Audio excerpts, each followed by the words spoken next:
शाह हुसैन ਦਾ ਲਿਖਿਆ ਖਿਆਲ ਹੈ। ਅਨੀ ਹੁਸੈਨੋ ਜੁਲਾਹਾ, ਨਾ ਉਸ ਮੂਲ ਨਾ ਲਾਹਾ, ਨਾ ਉਹ ਮੰਗਿਆ ਨਾ ਉਹ ਪਰਨਾਇਆ, ਨਾ ਤਿਸ ਗੰਢ ਨਾ ਸਾਹਾ। ਅਨੀ ਹੁਸੈਨੋ ਜੁਲਾਹਾ, ਨਾ ਘਰ ਬਾਰੀ ਨਾ ਉਹ ਮੁਸਾਫਰ, ਨਾ ਉਹ ਮੋਮਨ ਨਾ ਉਹ ਕਾਫਰ, ਜੋ ਆਹਾ ਸੋ ਆਹਾ। ਅਨੀ ਹੁਸੈਨੋ ਜੁਲਾਹਾ।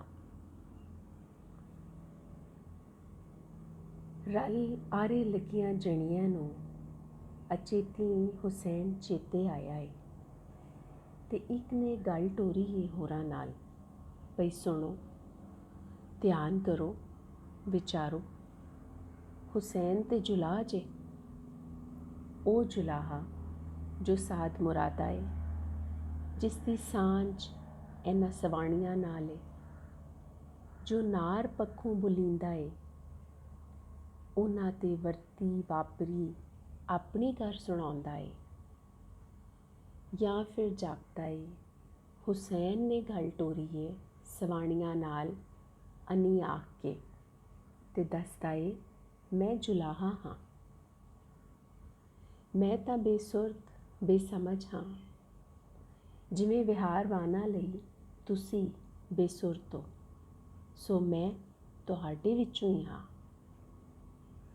ਹੁਸੈਨ ਜਣੇ ਦਾ ਨਾਂ ਏ, ਉਸ ਨੂੰ ਹੁਸੈਨੋ ਕਰਨ ਨਾਲ ਅਪਣੈਤ ਤੇ ਨੇੜ ਵਧੀ ਏ ਬੁਲਾਵਣ ਵਿੱਚ। ਉਸ ਚਾਲੂ ਵਿਹਾਰ ਵਿੱਚ ਜਿੱਥੇ ਜਣੇ ਦਾ ਨਾਂ ਵੱਜਦਾ ਗੱਜਦਾ ਏ, ਹੁਸੈਨ ਸਹਿਜੇ ਹੀ ਆਪਣਾ ਨਾਂ ਵਟਾ ਕੀਤਾ ਏ। ਨਾ ਹੀ ਤਾਂ ਮੁੱਢ ਏ ਨਾਵੇਂ ਤੇ ਮੱਲ ਦਾ, ਬੇਨਾਵੇਂ ਦਾ ਤੇ ਕੋਈ ਦਰਜਾ ਹਸਤੀ ਹੈ ਹੀ ਨਹੀਂ। ਹੁਸੈਨ ਉਸੇ ਬੇਨਾਵੇਂ ਬੇਹਸਤ ਰੱਦੇ ਹੋਏ ਮੇਲ ਨਾਲ ਗੱਲ ਜੋਈ ਏ, ਜੋ ਸਾਰੇ ਚਾਲੂ ਵਿਹਾਰ ਦੀ ਨੀਂਹ ਏ। ਜੁਲਾਹਾ ਕੱਪੜਾ ਉਣਨ ਵਾਲਾ ਏ, ਤੇ ਉਸ ਦੀ ਖੱਡੀ ਲਈ ਧਾਗਾ ਸਵਾਣੀਆਂ ਹੀ ਕੱਤਦੀਆਂ ਨੇ। ਕਪਾਹ ਚੁਗਣ, ਰੂੰ ਪਿੰਜਣ, ਪੂਣੀਆਂ ਵੱਟਣ ਤੇ ਚਰਖਾ ਕੱਤਣ ਦੇ ਸਾਰੇ ਕੰਮ ਸਵਾਣੀਆਂ ਕਰਦੀਆਂ ਨੇ। ਪਰ ਇਹਨਾਂ ਸਵਾਣੀਆਂ ਦੀ ਕੀਤੀ ਉੱਤੇ ਚਲਦੀ ਵੱਡੀ ਮੰਡੀ ਵਿੱਚ ਇਹਨਾਂ ਦਾ ਕੋਈ ਨਾਂ ਥੌ ਨਹੀਂ ਲੱਭਦਾ। ਹੁਸੈਨ ਇਹਨਾਂ ਬੇਨਾਵੀਆਂ ਨਾਲ ਗੱਲ ਕਰਦਿਆਂ ਆਪਣਾ ਨਾਂ ਵੀ ਵਟਾ ਕੀਤਾ ਏ। ਚੁੱਪ ਚਾਪ ਆਰੇ ਲੱਗੀਆਂ ਇਹ ਜਣੀਆਂ ਜੇ ਹੱਥ ਰੋਕ ਲੈਣ ਤਾਂ ਇਹਨਾਂ ਦੇ ਕੰਮ ਦੇ ਉੱਪਰ ਟੁਰਦਾ ਸਾਰਾ ਵਪਾਰ ਖਲੋ ਜਾਵੇ। ਕਾਫੀ ਪੜਦਿਆਂ ਅਚੇਤੀ ਸਹੀ ਹੋਇਆ ਜੋ ਹੁਸੈਨ ਆਪਣੀ ਸਾਂਝ ਨਾਰਾਂ ਨਾਲ ਸਾਂਝੀ ਕਰਕੇ ਉਹਨਾਂ ਦੀ ਵਡਿਆਈ ਕੀਤੀ ਏ, ਜੋ ਵਗਾਰ ਪਈਆਂ ਕੱਟਦੀਆਂ ਨੇ। ਹੁਸੈਨ ਹੈ ਤਾਂ ਨਰ, ਉਸੇ ਨਰ ਪ੍ਰਧਾਨ ਬਿਹਾਰ ਦਾ ਜੀ, ਜਿਸ ਵਿੱਚ ਨਾਰ ਨਾਲ ਧਰੋ ਪਿਆ ਹੁੰਦਾ ਏ। ਸੋ ਹੁਸੈਨ ਆਪਣੇ ਆਪ ਨੂੰ ਜੁਲਾਹਾ ਸਦੇਂਦਾ ਏ। ਉਹ ਜੁਲਾਹਾ ਨਹੀਂ ਜੋ ਕੱਪੜਾ ਉਣਦਾ ਏ, ਸਗੋਂ ਲੋਕ ਬੋਲੀ ਵਿੱਚ ਜੁਲਾਹਾ ਬੇਸੁਰਤ ਬੇਸਮਝ ਏ।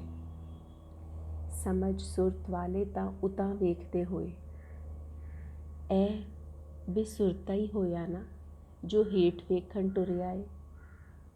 ਅੱਗੇ ਪੈਰ ਪੱਟਣ ਦੀ ਥਾਂ ਪਿੱਛਾ ਜਾ ਫਰੋਲਿਆ ਸੋ। ਅੰਤਰਿਆਂ ਵਿੱਚ ਉਸ ਆਪਣੀ ਤੇ ਨਾਰ ਦੀ ਸਾਂਝ ਪੜਚੋਲੀ ਏ। ਗੱਲ ਉੱਪਰੋਂ ਉੱਕਾ ਸਾਦੀ ਸਵਾਰੀ ਏ, ਤੇ ਆਪਣੀ ਹੀ ਗੱਲ ਏ ਹੁਸੈਨ ਦੀ। ਪਰ ਜਿਸ ਨਾਲ ਅਸੀਂ ਗੱਲ ਕਰੀਨੇ ਹਾਂ, ਉਸ ਨਾਲ ਸਾਡੀ ਕੋਈ ਸੁਰ ਸਾਰ ਹੁੰਦੀ ਏ, ਤਾਂ ਉਸ ਨਾਲ ਸੋਚ ਸਾਂਝੀ ਕਰੀਨੇ ਹਾਂ। ਨਾਰ ਦੇ ਅੰਦਰ ਦਾ ਦੁੱਖ ਤੇ ਆਪਣੇ ਬੰਦੀਵਾਨ ਹੋਵਣ ਦੀ ਪੁੱਛ ਹੁਸੈਨ ਨੇ ਸਿਆਤੀ ਹੈ ਤੇ ਉਹਨਾਂ ਦੇ ਕੋਲ ਆ ਬੈਠਾ ਹੈ।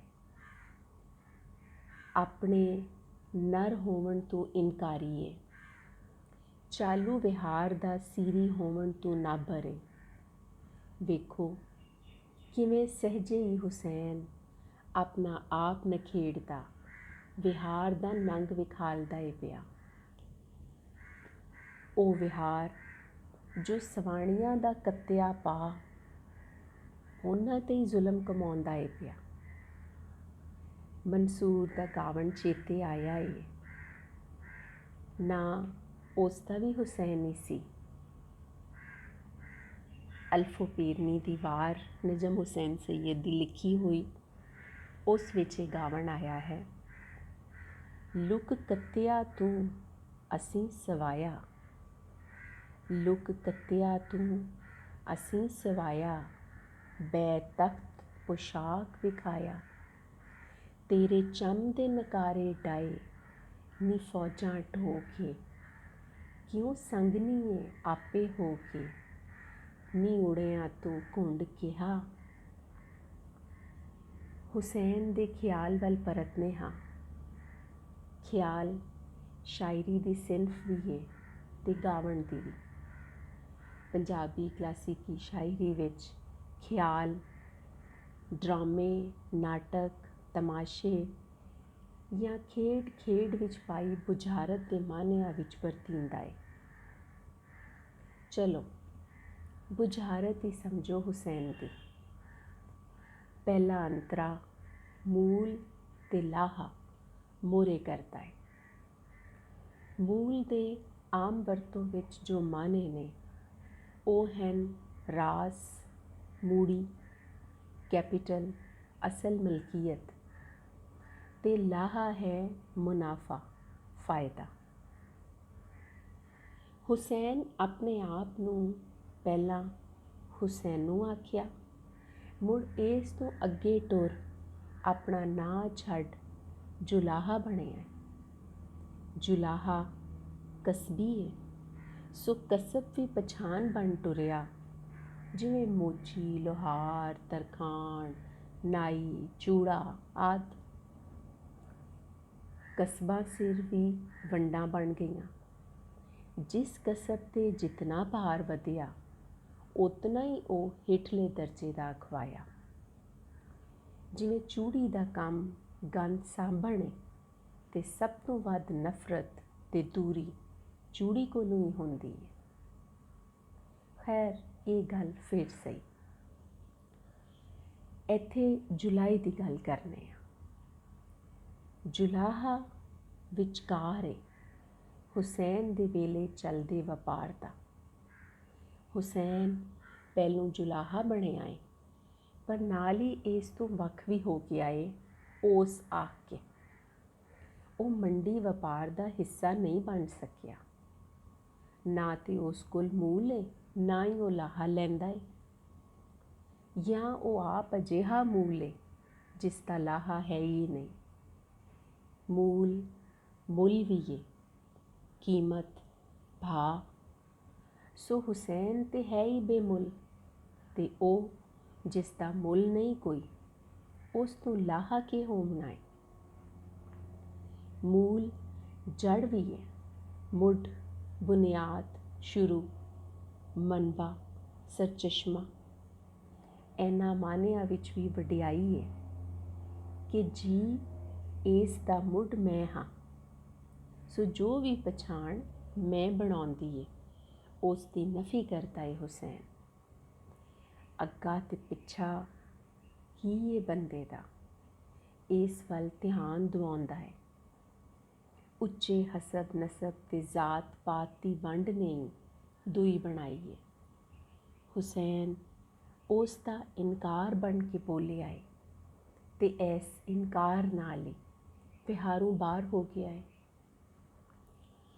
ਅਸਥਾਈ ਨਾਲ ਜੋੜ ਕੇ ਪੜ੍ਹੀਏ ਤਾਂ ਸਮਝ ਲੱਗਦੀ ਹੈ ਕਿ ਹੁਸੈਨ ਬੇਸੁਰ ਤੇ ਬੇਸਮਝ ਹੈ, ਸੋ ਹਰ ਮੂਲ ਤੋਂ ਬਾਹਰ ਹੈ। ਨਾ ਉਹ ਮੰਗਿਆ ਨਾਉ ਪਰਨਾਇਆ। ਇਹ ਸੰਤਰੇ ਵਿੱਚ ਹੁਸੈਨ ਉਸ ਵੱਡੇ ਰਿਸ਼ਤੇ ਤੋਂ ਇਨਕਾਰੀ ਹੈ ਜੋ ਮੋਢੇ ਮਲ ਵਿਹਾਰ ਦਾ ਰਿਸ਼ਤਾ ਜੋੜਨ, ਸੰਗ ਬਣਾਵਣ, ਕਿਸੇ ਇੱਕ ਨਾਲ ਪੂਰੇ ਜੀਵਨ ਦਾ ਹੋਰ ਸਭ ਤੋਂ ਵੱਖ ਇੱਕ ਨਵਾਂ ਸੰਗ ਮੰਗਣ ਤੇ ਪਰਨਾਵਣ ਇਸ ਦਾ ਢੰਗ ਹੋਏ। ਹੁਸੈਨ ਤਾਂ ਕੁੱਲ ਇਨਸਾਨਾਂ ਨਾਲ ਸੰਗ ਰਲਾਵਣ ਦੀ ਗੱਲ ਪਿਆ ਕਰਦਾ ਹੈ, ਪਰ ਵਿਹਾਰ ਉਸ ਦੇ ਉਲਟ ਇੱਕ ਇੱਕ ਸੰਗ ਨਾਲ ਬਣ ਕੇ ਹਰ ਜੀਅ ਨੂੰ ਬੰਦੀਵਾਨ ਬਣਾਉਣ ਦਾ ਚਾਰਾ ਪਿਆ ਕਰਿੰਦਾ ਹੈ। ਇਹ ਸਾਰਾ ਅਡੰਬਰ ਵੀ ਵਿਹਾਰ ਦਾ ਰਚਾਇਆ ਅਸਲੋਂ ਬੰਦੇ ਨੂੰ ਬੇਸੁਰਤ ਕਰਕੇ ਜ਼ਾਤੀ ਲਾਹੇ ਲਈ ਘੋਲ ਕਰਨ ਤੇ ਲਾਵਣ ਲਈ ਹੈ। ਜਦ ਹਰ ਚੀਜ਼ ਦੀ ਸੋਚ ਹੱਦ ਆਪਣੇ ਟੱਬਰ ਲਈ ਤੇ ਆਪਣੇ ਲਾਹੇ ਲਈ ਬਚ ਗਈ ਤਾਂ ਕੁੱਲ ਕੁਦਰਤ ਨਾਲ ਉਸ ਦਾ ਸੰਗ ਟੁੱਟ ਗਿਆ। ਹੁਸੈਨ ਵਰਗੇ ਜੀ ਤਾਂ ਫਿਰ ਓਪਰੇ ਹੀ ਹੋਏ ਨਾ, ਜੋ ਆਪਣੀ ਜ਼ਾਤ ਛੱਡ ਕੇ ਕੁੱਲ ਮਖਲੂਕ ਦਾ ਪਏ ਸੋਚਦੇ ਨੇ। ਨਾ ਤਿਸ ਗੰਢ ਨਾ ਸਾਹਾ, ਅਨੀ ਹੁਸੈਨੋ ਜੁਲਾਹਾ। ਇਹ ਅੰਤਰਾ ਗੰਢ ਤੇ ਸਾਹਾ ਪਰ ਝੋਲਦਾ ਹੈ। ਗੰਢ ਹੈ ਵਿਆਹ ਦੀ ਤਰੀਕ ਮਿਥਣਾ, ਚੇਤੇ ਲਈ ਧਾਗੇ ਜਾਂ ਰੱਸੀ ਨੂੰ ਗੰਢਾਂ ਮਾਰ ਦਿੱਤੀਆਂ ਜਾਂਦੀਆਂ ਸਨ ਤੇ ਸਵਾਣੀਆਂ ਨੇ ਰੋਜ਼ ਇੱਕ ਗੰਢ ਖੋਲ੍ਹਣੀ ਤੇ ਹਿਸਾਬ ਲਾਉਣਾ ਵਿਆਹ ਵਿੱਚ ਕਿਤਨੇ ਦਿਹਾੜੇ ਰਹਿੰਦੇ ਨੇ, ਤੇ ਵਿਆਹ ਵਾਲਾ ਦਿਨ ਤੇ ਉਹ ਖਾਸ ਘੜੀ ਸਾਹਾ ਅਖਵਾਉਂਦੀ ਹੈ, ਜਿਸ ਤੇ ਦੋ ਜੀਅ ਇੱਕ ਹੁੰਦੇ ਨੇ। ਹੁਸੈਨ ਆਖਦਾ, ਨਾ ਉਸ ਦੀ ਗੰਢ ਪਈ ਤੇ ਨਾ ਹੀ ਉਸ ਦਾ ਸਾਹਾ ਹੋਣਾ ਹੈ। ਵਿਆਹ ਇੱਕ ਖਾਸ ਸਬੰਧ ਹੈ ਦੋ ਜਿਉਂਦੇ ਜੀਆਂ ਵਿਚਕਾਰ, ਜੋ ਦੋ ਨੂੰ ਇੱਕ ਕਰਦਾ ਹੈ।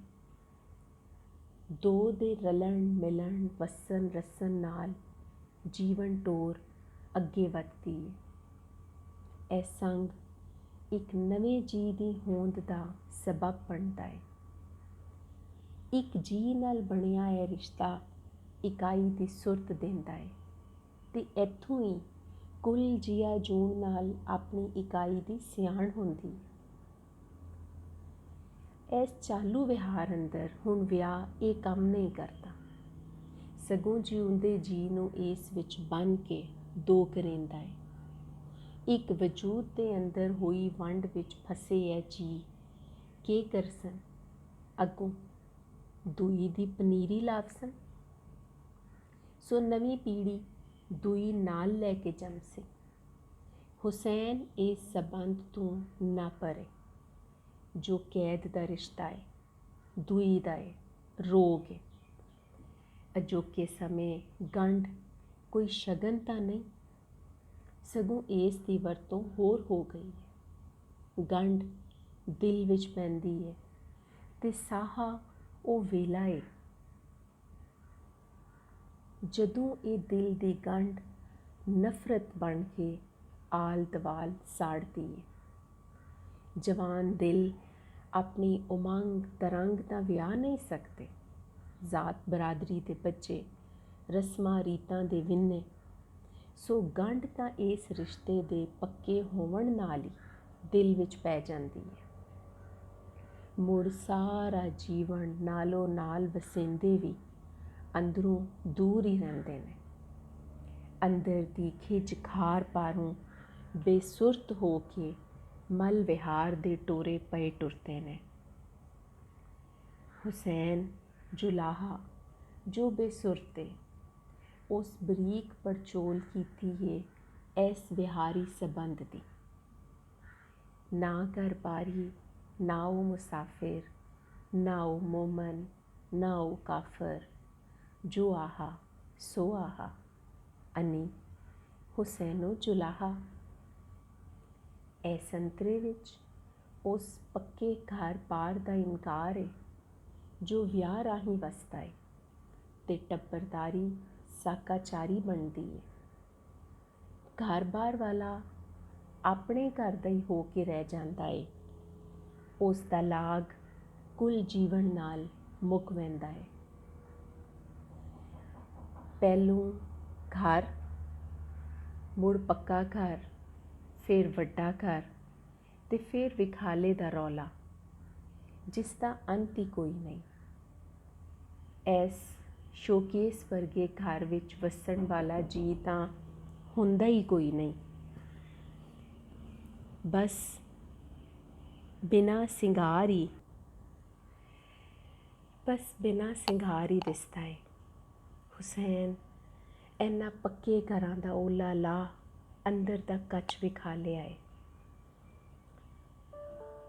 ਘਰ ਭਾਵੇਂ ਕੱਚੇ ਹੋਵਣ, ਵਸਦੇ ਜਿਉਂਦਿਆਂ ਜੀਆਂ ਨਾਲ ਨੇ। ਇਹ ਪੱਕੇ ਘਰ ਤਾਂ ਕਬਰਾਂ ਨੇ। ਸੋ ਹੁਸੈਨ ਅਜਿਹੇ ਪੱਕੇ ਘਰਾਂ ਤੇ ਥੋਥੀ ਟੱਬਰਦਾਰੀ ਤੋਂ ਬੇਘਰ ਚੰਗਾ।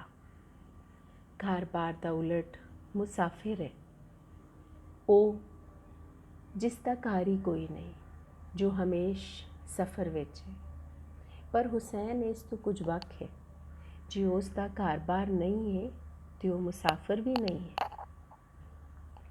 ਵੇਲਾ ਆਪ ਲਗਾਤਾਰ ਟੁਰਦਾ ਹੈ। ਹੁਸੈਨ ਵੇਲੇ ਦੇ ਨਾਲ ਹੈ, ਸੋ ਸਫ਼ਰ ਤੇ ਵੇਲੇ ਦਾ ਹੋਇਆ। ਵੱਖ ਘਰ ਬਣਾਵਣ, ਉਸ ਵਿੱਚ ਹਮੇਸ਼ ਰਹਿਣ ਦੀ ਆਸ ਲਾਵਣ, ਵੱਖਰੀ ਪਛਾਣ ਦਾ ਹੀ ਇੱਕ ਰੂਪ ਹੈ। ਸਫ਼ਰ ਕਰਦਾ ਜਗ ਤਿਆਗੀ ਆਪਣੇ ਆਪ ਨੂੰ ਵਖਰੇਂਦਾ ਏ ਘਰਾਂ ਵਾਲਿਆਂ ਤੋਂ, ਪਰ ਉਸ ਦਾ ਤਿਆਗ ਵੀ ਵੱਖ ਪਛਾਣ ਬਣ ਖਲੋਂਦਾ ਹੈ। ਹੁਸੈਨ ਇਹਨਾਂ ਸਾਰੀਆਂ ਪਛਾਣਾਂ ਦੀ ਜੜ ਹੀ ਤਾਂ ਪੁੱਟਦਾ ਏ ਪਿਆ। ਇਸ ਵੰਡ ਵਿੱਚੋਂ ਨਿਕਲੋ ਤਾਂ ਅੱਗੇ ਧਰਮ ਵੰਡ ਰਾਹ ਡੱਕ ਖਲੋਂਦੀ ਏ। ਮੋਮਨ ਤੇ ਕਾਫਰ ਵੰਡ ਦੀ ਨਫੀ ਕਰੇਂਦਾ ਏ ਹੁਸੈਨ। ਇਸ ਵਿਹਾਰ ਅੰਦਰ ਜਿਤਨੇ ਦਰਜੇ, ਲਾਗ, ਰੂਪ, ਸ਼ਕਲਾਂ ਮੇਲਬੰਦੀ ਦੀਆਂ ਹਨ, ਉਹਨਾਂ ਸਭ ਦਾ ਇਨਕਾਰ ਬਣ ਹੁਸੈਨ ਉਹ ਏ ਜੋ ਹੈ ਸੀ। ਇਹ ਮੇਲਬੰਦ ਵਿਹਾਰ ਰਲਾ ਨਹੀਂ ਕਰ ਸਕਿਆ ਹੁਸੈਨ ਅੰਦਰ। ਹੁਸੈਨ ਨੂੰ ਜਿਸ ਖੁੱਲ੍ਹ ਨੇ ਜੰਮਿਆ, ਉਸੇ ਖੁੱਲ੍ਹ ਵਿੱਚ ਹੀ ਪਿਆ ਜਿਉਂਦਾ ਏ, ਖੇਡਦਾ ਏ। ਵੇਲੇ ਦਿਆਂ ਬਣਾਇਆ ਕਾਇਦਿਆਂ ਕਾਨੂੰਨਾਂ ਦੀ ਮਾਰੂ ਪਰੇ, ਆਪਣੇ ਵਰਗਿਆਂ ਨਾਲ ਜਾਂ ਮਤੇ ਆਪਣੇ ਵਰਗੀਆਂ ਨਾਲ ਗੱਲਾਂ ਕਰੇਂਦਾ ਤੇ ਸਮਝ ਸੁਰਤ ਸਾਂਝੀ ਕਰੇਂਦਾ ਏ। ਨਾਂ ਦੀ ਦੁਹਰਾਈ ਤੋਂ ਸਹੀ ਹੁੰਦਾ ਏ ਜੋ ਹੁਸੈਨ ਨੂੰ ਆਪਣੀ ਪੂਰੀ ਸਾਰ ਏ, ਤੇ ਉਸ ਦੀ ਪਰਖ ਪੜਚੋਲ ਕਰਕੇ ਹੀ ਉਸਨੇ ਅੰਤਰੇ ਉਲੀਕੇ ਨੇ। ਹਰ ਅੰਤਰੇ ਵਿੱਚ ਦੋ ਦੀ ਗੇਣ ਏ, ਜਿਵੇਂ ਮੂਲ ਤੇ ਲਾਹਾ, ਮੰਗਿਆ ਤੇ ਪਰਨਾਇਆ, ਗੰਢ ਤੇ ਸਾਹਾ, ਘਰ-ਬਾਰੀ ਤੇ ਮੁਸਾਫਰ, ਮੋਮਨ ਤੇ ਕਾਫਰ, ਤੇ ਨਾਲ ਹੀ ਨਾਂ ਦੀ ਦੁਹਰਾਈ ਏ। ਪਰ ਅਖੀਰਲਾ ਅੰਤਰਾ ਸਾਰੇ ਇਨਕਾਰਾਂ ਨੂੰ ਇਕਰਾਰ ਹੋ ਟੱਕਰਦਾ ਏ। ਆਹਾ ਮੌਜੂਦ ਵੇਲੇ ਲਈ ਵੀ ਏ ਤੇ ਲੰਘੇ ਹੋਏ ਵੇਲੇ ਲਈ ਵੀ। ਹੁਸੈਨ ਮੇਲ ਹੈ ਕੁੱਲ ਵੇਲੇ ਦਾ। ਜੀਵਨ ਮੇਲੇ ਵਿੱਚ ਮਿਲਣ ਦੇ ਰੰਗ ਮਾਣਨ ਦਾ ਹੌਕਾ ਦਿੰਦਾ ਹੈ ਹੁਸੈਨ। ਵਿਜੋਗੇ ਜੀਵਨ ਵਿੱਚ ਮਿਲਣ ਸੰਜੋਗ ਦੇ ਰੰਗ ਭਰੇਂਦਾ ਹੈ ਹੁਸੈਨ। ਵਸਦੀਆਂ ਤੇ ਵਸਦੇ ਦਿਲਾਂ ਵਿੱਚ ਮੇਲਾ ਲਾਉਂਦਾ ਹੈ ਹੁਸੈਨ।